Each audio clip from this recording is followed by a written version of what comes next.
Frank ಆಗಿ ಹೇಳ್ತೀನಿ, school college ನಂಗೆ ಮನೆಯಿಂದ ಹೊರಗಡೆ ಇರೋದಕ್ಕೆ ಒಂದು ರೀಸನ್ ಅಷ್ಟೇ. ಊಟ ತಿಂಡಿ ಅಂತ ಹೇಳ್ತಿರಲ್ಲ, ನಂಗೆ ಈಗ್ಲೂ ನೆನಪಿದೆ. ಹಿಂಗ್ ತಿಂತಿರೋವಾಗ್ಲೇ ಬರೋದು ಮಾತುಗಳು. ಐ ಥಿಂಕ್ ನಂಗೆ ಆಗ ಪ್ರೀತಿ ಸಿಕ್ಕಿದ್ದಿದ್ರೆ ಈಗ ತುಂಬಾ ಡಿಫ್ರೆಂಟ್ ಪರ್ಸನ್ ಆಗಿರ್ತಿದೆ. ಘಟನೆಗಳನ್ನ ವಿಟ್ನೆಸ್ ಮಾಡಿದೀನಲ್ಲ ಎದುರಿಗೆ ನಿಂತು, ಅವ್ರಿಗನ್ಸ್ತಿತ್ತು ಚಿಕ್ಕ ಹುಡುಗಿ ಗೊತ್ತಾಗಲ್ಲ ಅಂತ. ಚಿಕ್ಕ ಹುಡುಗಿಗೆ ಹೆಚ್ಚಿಗೆ ಗೊತ್ತಾಗ್ತಿತ್ತು. ಈ ಪೋರ್ಷನ್ ಪೂರ್ತಿ ಗಾಯಗಳಿದೆ, ಮಾರ್ಕ್ಗಳಿದೆ, ಹೊಡೆದಿರೋದು. ಇಲ್ಲೆಲ್ಲ ನಾನು ಮೇಕಪ್ ತೆಗೆದ್ರೆ ಇಲ್ಲೆಲ್ಲ ಗಿಂಡಿರೋ ಮಾರ್ಕ್ಸ್ ಈಗಲೂ.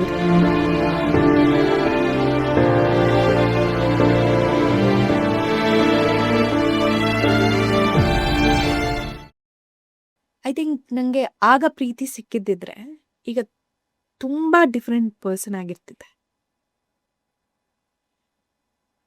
ಅಂದ್ರೆ ಎಲ್ಲೆಲ್ಲಿ ಯಾವ್ಯಾವ ವಿಚಾರಗಳೆಲ್ಲ ಅದೆಲ್ಲ ದೂರ ಆಯ್ತು? ಏನಾದ್ರೂ ಕೆಲವೊಂದು ಘಟನೆಗಳ ತರ ತುಂಬಾ ಬಾಧಿಸಿದ್ದು? ಇದೆ ರಾಜೇಶ್, ತುಂಬಾ ಡೀಪಾಗಿ ಹೇಳಕ್ ಇಷ್ಟಪಡಲ್ಲ. ಆ ಘಟನೆಗಳನ್ನ ವಿಟ್ನೆಸ್ ಮಾಡಿದೀನಲ್ಲ ಎದುರಿಗೆ ನಿಂತು, ಅವ್ರಿಗನ್ಸ್ತಿತ್ತು ಚಿಕ್ಕ ಹುಡುಗಿ ಗೊತ್ತಾಗಲ್ಲ ಅಂತ. ಚಿಕ್ಕ ಹುಡುಗಿಗೆ ಹೆಚ್ಚಿಗೆ ಗೊತ್ತಾಗ್ತಿತ್ತು. ಕೆಲವೊಂದು ನಾನು ನನ್ನ ಸಿಬ್ಲಿಂಗ್ ಹತ್ರನು ಶೇರ್ ಮಾಡ್ಕೊಳ್ಳೋದಕ್ಕೆ ಹೋಗ್ಲಿಲ್ಲ.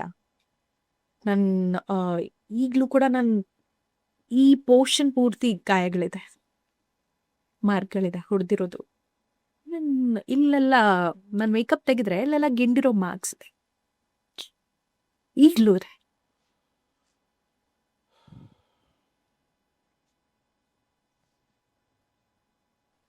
I think I'll miss a family ಈಗಲೂ. I not miss them as a family. ಅವರನ್ನ ಮಿಸ್ ಮಾಡ್ಕೊಳ್ಳೋದಿಲ್ಲ.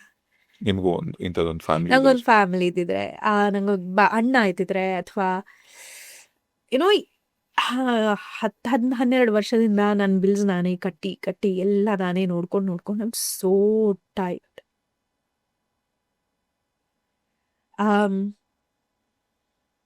ಚಾಲೆಂಜಸ್ ಹೌದು, ಈ ಇಂಡಿಪೆಂಡೆಂಟ್ ಲೈಫ್ ಎಕ್ಸೈಟಿಂಗ್ ಕೂಡ ಹೌದು. I would say it's a beautiful journey. At the same time brightest ಡೇಸ್ಗಿಂತ darkest nights ಇರತ್ತಲ್ಲ, ತುಂಬಾ long ಅನ್ಸತ್ತೆ ನಿಮ್ಗೆ. ಅಬ್ಬಾ ಕಳೆದ್ರೆ ಸಾಕು ಗುರು ಅನ್ಸುತ್ತೆ. ಸೊ ನಿಮ್ಗೆ ಚೈಲ್ಡ್ಹುಡ್ ಒಂದು ಸರಿ ಇದ್ಬಿಟ್ರೆ, ನೀವು ನೆಕ್ಸ್ಟ್ ಏನೇ ಡಿಸಿಷನ್ ತಗೊಳ್ಳಿ, ಅದು ಸ್ಟ್ರಾಂಗ್ ಆಗಿ ತಗೋತೀರಾ, ಬೆಟರ್ ಆಗಿ ತಗೋತೀರಾ. ಎಷ್ಟೋ ವಿಷಯದಲ್ಲಿ ಇದನ್ನ ಯಾಕೆ ನನ್ನ ಕೈಲಿ, ನನ್ನ ಫ್ರೆಂಡ್ಸ್ ತಗೊಳ್ಳೋ ಡಿಸಿಷನ್ ನನ್ನ ಕೈಲಿ ತಗೊಳ್ಳೋದಕ್ಕಾಗಲ್ಲ. ಅವ್ರು ಹೇಳ್ತಾರೆ ನೀನ್ ತುಂಬಾ ಸ್ಟ್ರಾಂಗ್ ಅಂತ. ನಂಗೆ ಅನ್ಸುತ್ತೆ ನಾನು ಇನ್ನ ಬೆಟರ್ ಮಾಡ್ಬೋದು, ಇನ್ನೂ ಸ್ಟ್ರಾಂಗ್ ಆಗಿ ನಿಲ್ಬೋದು. ಐ ಕ್ಯಾನ್ ವಾಯ್ಸ್ ಔಟ್ ಅಂತ. ಅಲ್ಲ, ಈಗ ಒಂದು ಮಗುವಾಗಿ ನೀವೇನೇನು ಟ್ರಾಮಾಗಳು ಅನುಭವಿಸಿದ್ರಲ್ಲ, ಈಗ ಹೊಡೆದಿದ್ದಾಗ್ಬೋದು, ಅಥವಾ ಫಿಸಿಕಲ್ ಅಬ್ಯೂಸ್ ಆಗ್ಬೋದು, ಕೆಟ್ಟದಾಗ ಬೈದಿದ್ದಾಗ್ಬೋದು, ಒಂದು ಹೆಂಡದ ಅಂಗಡಿ ಮುಂದೆ ಒಂದು ಹೆಂಡ ತಗೊಂಬರಕ್ಕೆ ಕೂಡ ಮುಂದೆ ಹೋದ್ರಿ ಅಂದ್ರೆ, ಈ ಥರದೆಲ್ಲ ತಪ್ಪು ಅಂತ ಗೊತ್ತಿದ್ದು ನೀವು ಯಾರಿಗಾದ್ರೂ ಹೇಳಿದ್ದು, ಅಥವಾ ನಿಮ್ಮ ರಿಲೇಟಿವ್ಸ್ ಹತ್ರ ಯಾರಿಗಾದ್ರೂ ಹೇಳಿದ್ದು, ಅಥವಾ ಇನ್ಫ್ಯಾಕ್ಟ್ ನಿಮ್ಮ ಅಕ್ಕನೋ ಅಣ್ಣನೋ, ನಿಮ್ಗೆ ಯಾರು ನಿಮ್ಮ ದೊಡ್ಡೋರು ಇದ್ರಲ್ಲ, ಚಿಕ್ಕವರು ದೊಡ್ಡೋರು ಯಾರು ಇದ್ರಲ್ಲ, ನಿಮ್ಮೊಬ್ರು ಸಿಬ್ಲಿಂಗ್, ಏನ್ ಗೊತ್ತಾ, ಪ್ರಪಂಚಗಳೇ ಬೇರೆ ಬೇರೆ ಆಗೋಗಿತ್ತು ರಾಜೇಶ್. ಒಂದೇ ಮನೆಯಲ್ಲಿ 4 ಜನ ಇದ್ರು, 4 ಜನದ ಪ್ರಪಂಚನೇ ಬೇರೆ ಬೇರೆ ಆಗೋಗಿತ್ತು. ನಂಗೆ ಮನೆಯಿಂದ ಹೊರಗಡೆ ಹೋಗೋದಕ್ಕೆ ಒಂದು ಕಾರಣ. ಇವಾಗ ಫ್ರಾಂಕ್ ಆಗಿ ಹೇಳ್ತೀನಿ, ಸ್ಕೂಲ್ ಕಾಲೇಜ್ ನಂಗೆ ಮನೆಯಿಂದ ಹೊರಗಡೆ ಇರೋದಕ್ಕೆ ಒಂದು ರೀಸನ್ ಅಷ್ಟೇ. ಎಜುಕೇಶನ್ ನಾನು ಕಲಿತಿದ್ದೀನಿ ಅಂತ ಹೋಗಿದ್ದೆ ನೆನಪಿಲ್ಲ ನಂಗೆ. ಮನೆಯಿಂದ ಈಚೆ ಹೋಗ್ತಿದ್ದೀನಿ, ಕ್ಯಾಂಪ್ ಎಲ್ಲಾದ್ರೂ ಬಾ 1 ವಾರ ಕಿರ್ಚಾಟ ಇರಲ್ಲ. ಹಿಂಗೆ ಅಲ್ಲ, ಇವಾಗ ಹಿಂಗೂ ಯೋಚನೆ ಮಾಡ್ಬೋದಲ್ಲ. ಈಗ ನಿಮ್ಗೆ ಜನ್ಮ ಕೊಟ್ಟರು ತಂದೆ ತಾಯಿಗಳು, ನಿಮಗೆ ಊಟ ಕೊಟ್ಟರು, ಬಟ್ಟೆ ಕೊಟ್ಟರು, ಶಿಕ್ಷಣ ಕೊಟ್ಟರು, ಕಾಲೇಜಿಗೆಲ್ಲ ಸ್ಕೂಲಿಗೆಲ್ಲ ಫೀಸ್ ಕಟ್ಟಿದ್ರು, ನಿಮಗೆ ಎಷ್ಟು ಸವಲತ್ತು ಕೊಟ್ಟಿದ್ದಾರೆ. ನೀವು ಅದನ್ನು ಯಾಕೆ ಕನ್ಸಿಡರ್ ಮಾಡ್ತಿಲ್ಲ? ನಾನು ಅದನ್ನ ಯಾವತ್ತೂ ಡಿನೈನೇ ಮಾಡಿಲ್ಲ. I am very grateful. ಅಕಸ್ಮಾತ್ ಅಷ್ಟು ಸಿಗ್ಲಿಲ್ಲ ಅಂದಿದ್ರೆ ಬಹುಶಃ ಅಶ್ವಿನಿ ಅನ್ನೊಬ್ಳು ಇದ್ದಾಳೆ ಅಂತ ಜನಕ್ಕೆ ಗೊತ್ತೂ ಇರ್ತಿರ್ಲಿಲ್ಲನೋ. ಆ ವಿಚಾರಕ್ಕೆ ನಾನು ಯಾವತ್ತೂ ಇಲ್ಲ ಅಂತ ಹೇಳಲ್ಲ ರಾಜೇಶ್. ಬಟ್ ಪರಿಸ್ಥಿತಿಗಳು, ಬೇಸಿಕ್ ನೀಡ್ಸ್ ಬೇರೆ, ಇಮೋಷನಲ್ ನೀಡ್ಸ್ ಬೇರೆ. ಬೇಸಿಕ್ ನೀಡ್ಸ್ ಅಂದ್ರೆ ಈಗ ತಂದೆ ತಾಯಿ ಅಂತ ಆದ್ಮೇಲೆ ನಿಮ್ಮ ಡಿಸಿಷನ್ ಮಗು ಮಾಡ್ಕೊಳ್ಳೋದು. ಆ ಮಗು ಭೂಮಿ ಮೇಲೆ ಬರೋದು ನಿಮ್ಮ ಕಾರಣಕ್ಕೆ. ಆ ಮಗುನ್ ಕೇಳಿರಲ್ಲ ಅಲ್ಲ ಯಾರು, ನನ್ನ ಮನೆಯಲ್ಲಿ ಹುಟ್ಟಿಯ ನೀನು, ನಾನ್ ನಿನ್ ತಂದೆ ತಾಯಿ ಆಗಬಹುದಾ? ಆ ಮಗು ಚಾಯ್ಸ್ ಆಗಿರ್ಲಿಲ್ಲ. ಅಂಡ್ ನನಗ್ ನೆನ್ಪಿರೋ ಹಾಗೆ ಈಗ ಏನು ಮಕ್ಕಳು ಡಿಮಾಂಡ್ ಮಾಡ್ತಾರಲ್ಲ, ಆ ಥರ ಡಿಮಾಂಡ್ ಮಾಡಿದ್ದೇ ನೆನಪಿಲ್ಲ. ನಂಗೆ ಬೇಕಿದ್ದಿದ್ದು ಬೇಸಿಕ್ಸ್. ಎಕ್ಸ್ಟ್ರಾ 10 ರೂಪಾಯಿ ಕೇಳ್ತಿದ್ರೆ ಹೊಡ್ತಾ ಬೀಳ್ತಿತ್ತು. ಭಯಾನೇ ಇತ್ತು ಹೆಚ್ಚಿಗೆ. ಊಟ ತಿಂಡಿ ಅಂತ ಹೇಳ್ತಿರಲ್ಲ, ನಂಗೆ ಈಗ್ಲೂ ನೆನಪಿದೆ. ಆ ಪದಗಳು ಬಳಸಲ್ಲ ನಾನು. ಹಿಂಗ್ ತಿಂತಿರೋವಾಗ್ಲೇ ಬರೋದು ಮಾತುಗಳು. ಕೆಟ್ಟ ಕೆಟ್ಟ ಮಾತುಗಳು. ತಿಂತಾಳೆ, ಕೂತ್ಕೋತಾಳೆ. ನಾನು ಏನ್ 14, 15 ಏನ್ ಮಾಡ್ಲಿ? ಯಾವ್ದು ಸ್ಕೂಲ್ಗೆ ಹೋಗ್ತಿದ್ದೆ, ಮನೆಗೆ ಬರ್ತಿದ್ದೆ. ನಂಗೆ ಡಾನ್ಸ್ ಕಲಿಬೇಕಂತ ತುಂಬಾ ಆಸೆ ಇತ್ತು. ಇಷ್ಟು ಕೇಳ್ಕೊಂಡು ಡಾನ್ಸ್ ಕ್ಲಾಸ್, ಸಂಗೀತ ಕ್ಲಾಸ್. ನನ್ನ ಫ್ರೆಂಡ್ಸ್ ಎಲ್ಲ ಅದು ಇದು ಸ್ಕಿಲ್ಸ್ ಕಲಿತಾನೆ ಇದ್ದಾರೆ. ನಂಗೆ ಒಂದು ಸ್ಕಿಲ್ಲು ಇವತ್ತಿಗೂ ಐ ವಿಶ್ ಒಂದು ಸ್ವಲ್ಪ ಈ ಸ್ಕಿಲ್ಸ್ ಎಲ್ಲ ಬೇಸಿಕ್ಸ್ ಕಲ್ತು ಬಿಟ್ಟಿದ್ದಿದ್ರೆ ತುಂಬಾ ಮಾಡ್ಬೇಕಂತ ಆಸೆ ಇತ್ತು. ಬೇಸಿಕ್ಸ್ ಕೊಟ್ಟಿದ್ದಾರೆ. ಅದ್ರ ಬಗ್ಗೆ ನಾನು ಒಂದು ಮಾತಾಡಲ್ಲ. ಆ್ಯಂಡ್ ನನ್ನ ಸಿಬ್ಲಿಂಗ್ದು ನಂದು ಎಕ್ಸ್ಪೀರಿಯನ್ಸು ಕೂಡ ಬೇರೆ ಬೇರೆ ಇದೆ. ಅದನ್ನ ನಾನು ಬ್ಲೇಮ್ ಕೂಡ ಮಾಡಲ್ಲ. ಇವತ್ತಿಗೂ ನಾನು ಅವ್ರನ್ನ ಯಾವ ಕಾರಣಕ್ಕೂ ಬ್ಲೇಮ್ ಮಾಡ್ತಿಲ್ಲ. ಅದು ಅವರ ಚಾಯ್ಸಸ್. ಆದರೆ ಆ ಚಾಯ್ಸಸ್ ಒಂದು ಮಗು ಮೇಲೆ ಎಷ್ಟು ಇಂಪ್ಯಾಕ್ಟ್ ಬೀಳುತ್ತೆ ಅನ್ನೋದನ್ನ ನಾನು ಅನುಭವಿಸಿದೆ. ಅದನ್ನ ಡಿನೈ ಮಾಡೋದಕ್ಕಾಗಲ್ಲ ಅಲ್ಲ. ಇವತ್ತಿಗೂ ನನಗೆ ರಿಲೇಶನ್ಶಿಪ್ಸ್ ಅಂದ್ರೆ ಭಯ, ಫ್ಯಾಮಿಲಿ ಅಂದ್ರೆ ಭಯ. ಅದೆಲ್ಲ ಹೀಲೇ ಆಗ್ಲಿಲ್ವಲ್ಲ. ಅಲ್ಲ, ಇದೆಲ್ಲದರ ನಡುವೆ ನಿಮ್ಗೊಂದು 14-15 ವರ್ಷ ವಯಸ್ಸಿದ್ದಾಗ ನೀವು ಮನೆಯಿಂದ ಹೊರಗೆ ಬಂದು ಒಬ್ಳೆ ಬದುಕಬೇಕು ಅಂತ ಡಿಸೈಡ್ ಮಾಡಿ. ಮನೆಯಿಂದ ಹೊರಗೆ ಬಂದಾಗ ನನ್ ಗ್ರಾಜುಯೇಷನ್ ಆಗಿತ್ತು. ಓಕೆ, ಯಾವತ್ತು ಬಂದ್ರಿ? ಅವತ್ತೇನ್ ನಡೀತು? ಎಲ್ಲಿ ಹೋದ್ರಿ? ಏನ್ ನಡೆದಿತ್ತು ಅಂತ ಒಂದು ಡಿಸಿಷನ್ ತಗೊಳ್ಳೋ ದಿನ ಏನ್ ನಡೆದಿತ್ತು? ಅಂದ್ರೆ ತುಂಬಾ ಸತಿ ಜಗಳ ಆದಾಗೆಲ್ಲ ಮನೆ ಬಿಟ್ಟು ಹೋಗ್ಬಿಡು ಅವರೇ ಹೇಳೋರು. ಬರ್ಡನ್ ತುಂಬಾ ಸತಿ ಕೇಳಿದ್ದೆ.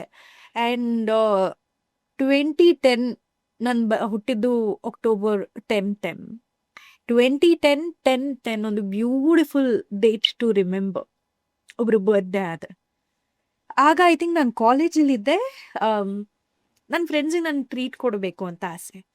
ನಮ್ಮನೆ ಅಂದ್ರೆ ನಾವ್ ಚೈಲ್ಡ್ಹುಡ್ ಅಲ್ಲಿ ಹಬ್ಬಬ್ಬ ಅಂದ್ರೆ ನಮ್ಗೆ ಪಾಸ್ ಆಗ್ತಿತ್ತು, ಬಸ್ ಪಾಸ್ ಆಗಿರ್ತಿತ್ತು. ತಿಂಗಳಿಗೆ ಒಂದು 100 ರೂಪಾಯಿ ಕೈ ಕೊಟ್ಟಿರ್ತಿದ್ರು, ನಿನ್ ಎಂಟೈರ್ ಮಂತ್ದು ಪಾಕೆಟ್ ಮನಿ ಅಂತ. ನಾನು ಹಬ್ಬಬ್ಬ ಕೇಳ್ತಿದ್ದಿದ್ದು ಬಹುಶಃ ಬಟ್ಟೆಗಳು. ಅದು ಬಿಟ್ರೆ ನಂಗೆ ಅದು ಬೇಕು ಇದು ಬೇಕು ನೆನಪೇ ಇಲ್ಲ ನನಗೆ. ಅಂಡ್ ಕಾಲೇಜಲ್ಲಿ ನಿಮಗೆ ಗೊತ್ತು ಪಿಯರ್ ಗ್ರೂಪ್ ಹೇಗಿರತ್ತೆ ಅಂತ. ಎಲ್ರು ಅಲ್ಲಿ ಇಲ್ಲಿ ಹೋಗ್ತಿರ್ತಾರೆ, ಅವರು ಇವರು ಟ್ರೀಟ್ ಕೊಡ್ತಿರ್ತಾರೆ. ನಂಗೆ ಆ ವರ್ಷ ನನ್ನ ಫ್ರೆಂಡ್ಸಿಗೆ ಟ್ರೀಟ್ ಕೊಡಬೇಕು ಅಂತ ಅನ್ಸುತ್ತೆ. ಆಗ ಐ ಥಿಂಕ್ ದುಡ್ಡು ಕೇಳ್ದೆ 500 ರೂಪೀಸ್.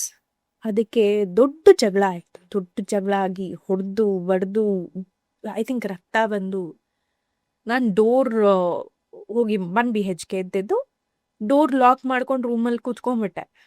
ಆಮೇಲೆ ಅವಳು ಏನಾದ್ರು ಮಾಡ್ಕೊಂಡ್ಬಿಡ್ತಾಳೆ ಅಂತ ಆ ಡೋರ್ನ ಹೊಡೆದು ನಾನು ಕಿರ್ಚಾಡಿ ನನ್ನ ಕೈಲಿ ಆಗ್ತಾ ಇಲ್ಲ ಅಂತೆಲ್ಲ ಹೇಳಿ 500 ರೂಪಾಯಿ ನಾನು ಏನಾದ್ರು ಮಾಡ್ಕೊಂಡ್ಬಿಡ್ತೀನಿ, ನನ್ನ ಕೈಲಿ ಆಗ್ತಾ ಇಲ್ಲ ಅಂತ ಹೇಳಿ, ಅದಾದ್ಮೇಲೆ ನನ್ನನ್ನು ಕರ್ಕೊಂಡು ಹೋಗಿ ಅವರ ರಿಲೇಟಿವ್ ಮನೆಗೆ ಕರ್ಕೊಂಡು ಹೋಗಿ ಇವಳು ಹಿಂಗೆಲ್ಲ ಹೇಳ್ತಿದ್ದಾಳೆ, ಏನಾದರೂ ಹೆಚ್ಚು ಕಡಿಮೆ ಆದರೆ ನಮ್ಮ ಜವಾಬ್ದಾರಿ ಅಲ್ಲ, ನಮ್ಮ ಮನೆಯಿಂದ ಹೊರಗಡೆ ಹೋಗ್ಬಿಟ್ಟು ಏನು ಬೇಕಾದರೂ ಮಾಡ್ಕೊಳಕ್ಕೆ ಹೇಳಿ. ಈ ಥರ ಒಂದು ದೊಡ್ಡ ಇನ್ಸಿಡೆಂಟ್ ಆಗಿತ್ತು. ಇದಾದ ನಂತರ ನಾನು ಮಾತಾಡೋದೇ ಕಟ್ ಡೌನ್ ಮಾಡಿಬಿಟ್ಟಿದ್ದೆ, ತುಂಬ ಕಟ್ ಡೌನ್ ಮಾಡಿಬಿಟ್ಟಿದ್ದೆ. ಆ್ಯಂಡ್ ಪ್ರೆಸೆನ್ಸ್ ಹೇಗಿತ್ತು ಅಂದರೆ ಮನೆಯಲ್ಲಿ ಏನಾದರೂ ಜಗಳ ಆದರೆ 1 ಪರ್ಸನ್ ಮನೆಯಿಂದ ಹೊರಗೆ ಹೋಗ್ಬಿಡೋರು. ಒಂದು 15 ದಿನ, 1 ತಿಂಗಳು ಎಲ್ಲಿರ್ತಾರೆ ಏನು ಮಾಡ್ತಾರೆ ಯಾರಿಗೂ ಗೊತ್ತಿಲ್ಲ. 1 ತಿಂಗಳು ನಾವೇ ಓಕೆ ಹುಡುಕಿ, ಮತ್ತೆ ಇನ್ನೊಂದು ವರ್ಸ್ ಪಾರ್ಟ್ ಹಾಸ್ಪಿಟಲೈಸ್ ಆಗ್ಬಿಡೋರು, ನನ್ಗೆ ಹಿಂಗಾಗಿದೆ ಅಂತ. ಮತ್ತೆ ಹೋಗಿ ಏನು ಮಾತಾಡೋದಕ್ಕಾಗಲ್ಲ, ಮತ್ತೆ ಮನೆಗೆ ಕರ್ಕೊಂಡು ಬಾ. ಅದು ರುಟೀನ್ ಆಗ್ಬಿಟ್ಟಿತ್ತು ರಾಜೇಶ್, ಪ್ಯಾಟರ್ನ್ ಆಗ್ಬಿಟ್ಟಿತ್ತು. ಆ ಪ್ಯಾಟರ್ನ್ ಎಲ್ಲ ನೋಡಿ ನೋಡಿ ನೋಡಿ ಏನಾದ್ರೂ ಡ್ರಾಮಾ ಅನ್ಸೋದು. ಏನಾದ್ರೂ ಕಿರಿಕಾಯ್ತಾ ಹೋಗು ಹಾಸ್ಪಿಟಲೈಸ್ ಆಗೋ, ಈ ಥರ. ಆಮೇಲೆ 2014 ಹೀಗೆ ಒಂದು ಇನ್ಸಿಡೆಂಟು. ನಾನು ದುಡಿಯೋಕೆ ಶುರು ಮಾಡಿದ್ದೆ. ನನ್ನ ಸ್ಯಾಲ್ರಿ ಎಷ್ಟು ಬರ್ತಿದೆ ಅನ್ನೋದು ಸಿಬ್ಲಿಂಗ್ ಹೇಳಿದ್ದೆ. ಅವರೇ ಐಡಿಯಾ ಕೊಟ್ಟಿದ್ರು, ಸೇಯಿಂಗ್ ಏನೋ ಒಂದು ಸ್ವಲ್ಪ ಕಡಿಮೆ ಹೇಳು, ನೀನು ರೆಂಟ್ ನಾನು ಕಟ್ಟಕ್ಕೆ ಜವಾಬ್ದಾರಿ ತೊಗೊಂಡಿದ್ದೆ, ಒಂದು ಸ್ವಲ್ಪ ಕಡಿಮೆ ಹೇಳು, ನೀನು ಒಂದು ಚೂರು ಕೂಡಿಟ್ಕೊಡೋದಕ್ಕೆ ಶುರು ಮಾಡು, ಯಾಕಂದ್ರೆ ನಂಗೆ ಗೊತ್ತು ಹೆಂಗೆ ಮಾಡ್ತಾರೆ ಇವರು ಅಂತ. ಆಗಷ್ಟೇ ಬಟ್ಟೆಗಳು ತಗೊಳೋದಕ್ಕೆ ಶುರು ಮಾಡಿದ್ದೆ. ಆ್ಯಂಡ್ ಬ್ರ್ಯಾಂಡೆಡ್ಡು ಅಲ್ಲ ಹೇಳೋದಕ್ಕೆ. ನಾವು ಗೊತ್ತಲ್ಲ ಮಿಡಲ್ ಕ್ಲಾಸ್ ಹುಡುಗಿರು ಹೋಗೋದೆ ಕಮರ್ಷಿಯಲ್ ಸ್ಟ್ರೀಟು, ಜಯನಗರ, ಬಸವನಗುಡಿ. ಬಟ್ಟೆಗಳು ಅಂತ ತಗೊಳಕ್ ಶುರು ಮಾಡಿದ್ದು ನನ್ನ ದುಡ್ಡಲ್ಲಿ. Because I was an anchor. ನಾನೊಂದು ಕ್ಯಾಮ್ರಾ ಮುಂದೆ ಅಲ್ಲಿ ತನಕ ಬಳಸ್ತಾ ಇದ್ದಿದ್ದೆ ಅಮ್ಮನ ಬಟ್ಟೆಗಳು, ಅಕ್ಕನ ಬಟ್ಟೆಗಳು. I am sorry. ಸೊ ಅದೇ ಒಂದು ಸಿಚುಯೇಷನ್, ಪಾಸ್ಬುಕ್ ಏನೋ ಕೈಗೆ ಸಿಕ್ಕಿ ಸುಳ್ಳು ಹೇಳ್ತೀಯಾ ಅದು ಇದು ಅಂತೆಲ್ಲ ದೊಡ್ಡ ಕಥೆ ಆಗಿ ಮತ್ತು ಹೊಡೆಯೋಕ್ಕೇನೋ ಬಂದರು. I said stop. ಇನ್ನು ನನ್ನ ಕೈಲಿ ತಗೊಳ್ಳೋದಕ್ಕಾಗಲ್ಲ. ಅರ್ಥ ಮಾಡ್ಕೊಂಡ್ರೆ ಕೂತ್ಕೊಂಡು ಮಾತಾಡೋ ಹಾಗಿದ್ರೆ ನಾವು ಎಕ್ಸ್ಪ್ಲೇನ್ ಮಾಡೋದ್ರಲ್ಲಿ ಒಂದು ಅರ್ಥ ಇದೆ. ನೀವು ಪ್ರತಿಯೊಂದಕ್ಕೂ ಬ್ಲೇಮ್ ಮಾಡಬೇಕು, ಪ್ರತಿಯೊಂದಕ್ಕೂ ದೂರ್ಕೊಂಡು ಫಿಸಿಕಲಿ ಅಟ್ಯಾಕ್ ಮಾಡ್ಕೊಂಡು ಬರ್ತೀರಾ ಅಂತಂದ್ರೆ ಎಷ್ಟು ದಿನ ತಡ್ಕೊಳ್ಳಿ ನಾನು. ನನ್ನ ಫ್ರೆಂಡ್ಸಿಗೆ ಮನೆ ಪರಿಸ್ಥಿತಿ ತುಂಬ ಚೆನ್ನಾಗಿ ಗೊತ್ತಿತ್ತು. ತುಂಬ ಹತ್ರದ ನನ್ನ ಫ್ರೆಂಡ್ಸ್ ಯಾರು ಮನೆಗೆ ಬರ್ತಿರ್ಲಿಲ್ಲ. ರಾಜೇಶ್ ನಿಮ್ಮ ಮನೆಗೆ ಬೇಡ, ಬೇರೆ ಕಡೆ ಎಲ್ಲಾದ್ರೂ ಮೀಟ್ ಮಾಡ, ಒಬ್ಬ ಹುಡುಗನ ಹತ್ರ ಮಾತಾಡುವಾಗಿಲ್ವ, ಅದಕ್ಕೂ ಪ್ರಾಬ್ಲಮ್ ಆಗ್ತಿತ್ತು. ರಿಯಾಕ್ಷನ್ಸ್ ಬರ್ತಿತ್ತು, ಏನೋ ತಪ್ಪು ಮಾಡ್ತಿದ್ದೀವಿ ಈ ಥರ. ಸೊ ಆ ಟೈಮಲ್ಲಿ ನಾನು ಕೆಲಸ ಕೈಲಿತ್ತು. ಒಂದು ಸೀರಿಯಲ್ ಮಾಡ್ತಿದ್ದೆ, ಸೈಮಲ್ಟೇನಿಯಸ್ಲಿ ಆ್ಯಂಕರಿಂಗ್ ಮಾಡ್ತಿದ್ದೆ. ಆಗ ಇನ್ಸಿಡೆಂಟ್ ಎಲ್ಲ ಆಯಿತು. ಶೂಟಿಂಗಿಗೆ ಗಾಡಿ ಬರುತ್ತೆ 7:30. ಇದಾಗಿದ್ದೆಲ್ಲ ಒಂದು 2 hours ಟೈಮಲ್ಲಿ, ಬೆಳಗ್ಗೆ ಅರ್ಲಿ ಮಾರ್ನಿಂಗ್ ಶೂಟಿಂಗಿಗೆ ಗಾಡಿ ಬಂದಿದೆ. ಗಾಡಿಗೆ ಹತ್ತಿದ ಮೇಲೆ ಎಂಟೈರ್ ಡೇ ನಗಕ್ಕಾಗ್ತಾ ಇಲ್ಲ. ಯಾವುದೋ ಮದುವೆ ಸೆಲೆಬ್ರೇಷನ್ ಸೀನು. ಟಾಯ್ಲೆಟಿಗೆ ಹೋಗು, ಅಳು, ಮತ್ತೆ ಈಚೆ ಬಾ, ಹಾಂ ಟಚಪ್ ಮಾಡ್ಕೊ, ಹೋಗು, ಶಾರ್ಟ್ ಮಾಡು. ನಾವು ಲೀಡು ಮಾಡ್ತಾ ಇರಲಿಲ್ಲ, ಒಂದು ತಂಗಿ ಕ್ಯಾರೆಕ್ಟರ್ ಮಾಡ್ತಿದ್ದೆ ನಾನು. ಆ್ಯಂಡ್ ನನ್ನ ಫ್ರೆಂಡ್ಸಿಗೆ ಕಾಲ್ ಮಾಡಿದೆ,